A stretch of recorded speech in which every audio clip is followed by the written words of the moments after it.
With the new Constitution in effect, it's time for a new government. And so in the election of 1788, we have our first presidential election, and it's going to be George Washington. Washington sweeps all the electoral votes. He is the only president so far to ever be elected unanimously by the Electoral College. Under him is going to be the vice president, and is going to be John Adams. Now, Washington's not an inexperienced politician. He had served 15 years in the Virginia House of Burgesses, and he was Justice of the Peace at Fairfax County, Virginia. But nonetheless, it's going to be up to him to set the precedents that's going to form the federal government that lasts all the way until today. Despite the fact that we have numerous problems within the federal government and within the United States as a whole, the first real big problem is how are you going to address the President of the United States? Before he became president, Washington was referred to as His Excellency, but that term seemed to be too junior for him. So Congress is going to take 3 weeks to debate about how to address the President of the United States. So here are some examples of titles that they might have used. His Highness, His Mightiness, His Majesty, and His Highness. His Highness the President of the United States and Protector of their liberties. These are terms that they're going to be debating for 3 weeks. Washington is finally going to intervene. No, he's going to say, you know what, just call me Mr. President. And from then on, the President of the United States is going to be referred to as Mr. President.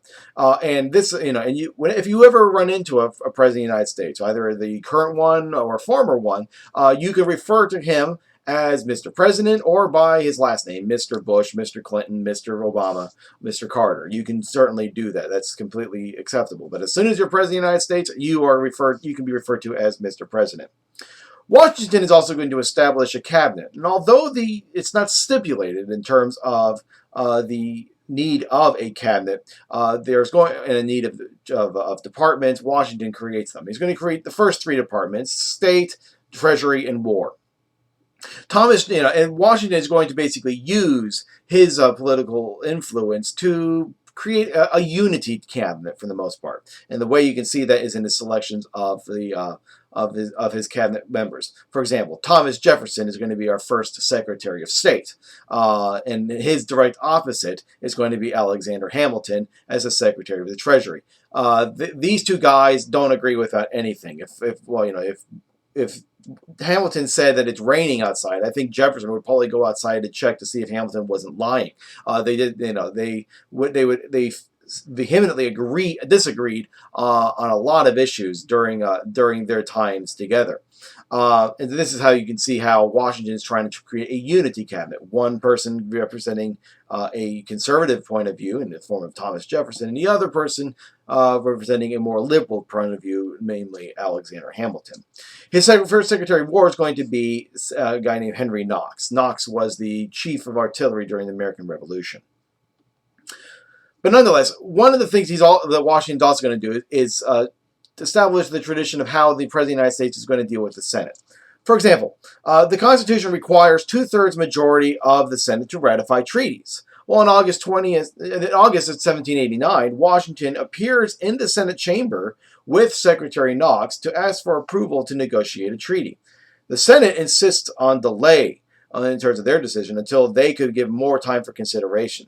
Washington is displeased by this, and he said he would be damned if he would ever go there. Well, I guess he was damned because 2 days later he goes back. But never again would he ever make a consultation of this for the rest of his presidency.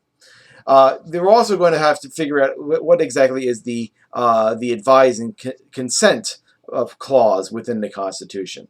And basically the Constitution doesn't say anything about the power. For example, it doesn't say anything about the power to fire his employees and his appointees. We're going to see, actually in 1302, that the Senate's going to take up this issue when it comes to the presidential power to fire appointees.